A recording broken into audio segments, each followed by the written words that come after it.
बिस्मिल्लाहिर्रहमानिर्रहीम। अस्सलाम वालेकुम friends, welcome to Awan medical knowledge. उम्मीद है कि आप सब खरीद होंगे। आज हम जिस मेडिसिन के बारे में बात करेंगे वो है रिबोस टैबलेट, जो कि 10 mg और 20 mg की पोटेंसी में अवेलेबल होती है। रिबोस टैबलेट को GERD यानी कि गैस्ट्रोएसोफेगल रिफ्लक्स डिजीज़, जिसमें हमारे स्टोमक के एसिड हमारे गज़ा की नाली में जाने से हमें हार्ट बर्न फील होती है, यानी कि गले और सीने में जलन वगैरह होती रहती है। इसी तरह ऐसे ड्यूडेनल अल्सर यानी कि छोटी आंत में बनने वाले अल्सर, और एरोसिव एसोफेजाइटिस यानी कि गज़ा की नाली में बनने वाले अल्सर वगैरह के लिए रिकमेंड किया जाता है। सबसे पहले हम बात करते हैं रिबोस टैबलेट की कंपोजिशन की। रिबोस टैबलेट में जो एक्टिव इंग्रेडिएंट या जो साल्ट होता है वो रेबिप्राजोल सोडियम होता है, जिसकी स्ट्रेंथ 10 mg और 20 mg होती है। Rabeprazole sodium delayed release tablet की फॉर्म में आते हैं। डिलेड रिलीज ऐसी टैबलेट होती हैं जो हमारे स्टोमक से गुजरने के बाद छोटी आंत पर जाकर रिलीज होती है, जिसकी वजह से इनका असर हमारी बॉडी में ज़्यादा देर तक रहता है। रिबोस टैबलेट के ऊपर एंटायरिक कोटिंग होती है जो हमारे मुंह और गले को जलन से बचाती है, और रिबोस टैबलेट को स्टोमक में डिजॉल्व होने नहीं देती और उसे छोटी आंत तक पहुंचने में मदद फराहम करती है। रिबोस टैबलेट की अगर ड्रग क्लास की बात की जाए तो ये प्रोटॉन पंप इनहिबिटर या PPI ड्रग क्लास से बिलोंग करती हैं। PPI ऐसी मेडिसिन होती है जो हमारे स्टोमक में एसिड के लेवल को कम करती हैं, इसलिए इनको एंटी सिक्रेटरी मेडिसिन भी कहते हैं।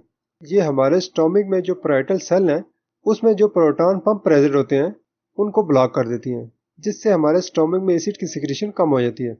जब हमारे स्टोमक में एसिड का लेवल कम हो जाता है तो हमारे गज़ा की नाली में जो इन्फ्लेमेशन या जो अल्सरेशन होती है वो भी ख़त्म हो जाती है। रिबोस टैबलेट के अगर यूजेस की बात की जाए तो सबसे पहले इसे जिस स्टोमक डिजीज़ के लिए रिकमेंड किया जाता है वह है GERD यानी कि gastroesophageal reflux disease.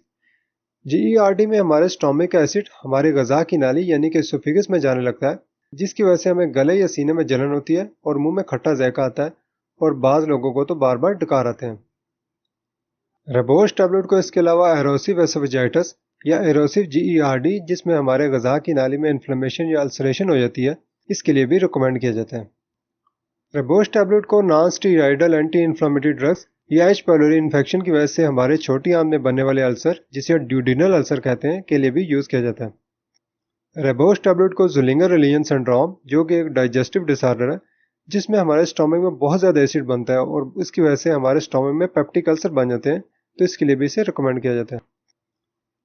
Ribose tablet की अगर डोजेज की बात की जाए तो हर पेशेंट की एज, उसके सिम्पटम्स और उसकी सिवियरिटी के अकॉर्डिंगली डॉक्टर जो उसकी डोजेज प्रिस्क्राइब करे उस डोज को फॉलो करना चाहिए। रिबोस टैबलेट को खाने से आधा घंटा पहले पानी के साथ इस्तेमाल करना चाहिए। रिबोस टैबलेट को चबाए बगैर यानी कि क्रश किए बगैर पूरा निगलना चाहिए। एरोसिव या अल्सरेटिव GERD के लिए रिबोस टैबलेट की जो डोज है वो 20 mg दिन में एक दफ़ा 4 से 8 हफ्ते तक इस्तेमाल करनी चाहिए, और अगर नॉन एरोसिव GERD है तो इसके लिए 20 mg दिन में एक दफ़ा 4 हफ्ते तक इस्तेमाल करनी चाहिए। और अगर एडल्ट में ड्यूडेनल अल्सर है तो इसके लिए रिबोस की 20 mg सुबह नाश्ते के बाद दिन में एक दफ़ा 4 हफ्ते तक इस्तेमाल करनी चाहिए। और अगर H. pylori इन्फेक्शन है तो इसके लिए 20 mg रिबोस, अमॉक्सिसिलिन 1 ग्राम और क्लिथ्रोमाइसिन 500 mg तीनों मेडिसिन सुबह शाम 7 दिन तक इस्तेमाल करनी चाहिए। रिबोस टैबलेट की अगर साइड इफेक्ट्स की बात की जाए तो रिबोस टैबलेट के इस्तेमाल से कुछ लोगों को एलर्जिक रिएक्शंस हो सकते हैं, जैसे कि स्किन पे रैश, इचिंग, जहाइज हो सकती है। कुछ लोगों को सर में दर्द हो सकता है, पेट में दर्द हो सकता है, मतली वगैरह हो सकती है। कुछ लोगों को मोशन हो सकते हैं, उल्टी हो सकती है, या पेट में गैस वगैरह हो सकती है, पेट फूल सकता है। तो लास्ट में हम बात करते हैं रिबोस टैबलेट की प्रिकॉशन या एहतियातों के बारे में। ऐसी औरतें जो प्रेग्नेंट हैं या बच्चों को दूध पिलाती हैं तो उनको डॉक्टर से कंसल्ट करने के बाद रिबोस टैबलेट को यूज़ करना चाहिए। ऐसे ही जिन लोगों को रिबोस टैबलेट या किसी भी प्रोटॉन पंप इनहिबिटर से एलर्जिक है तो उनको इसके इस्तेमाल से अवॉइड करना चाहिए।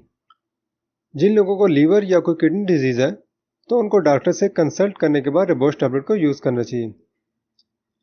रिबोस टैबलेट के ज़्यादा इस्तेमाल से बॉडी में विटामिन B12 की डिफिशियंसी हो सकती है।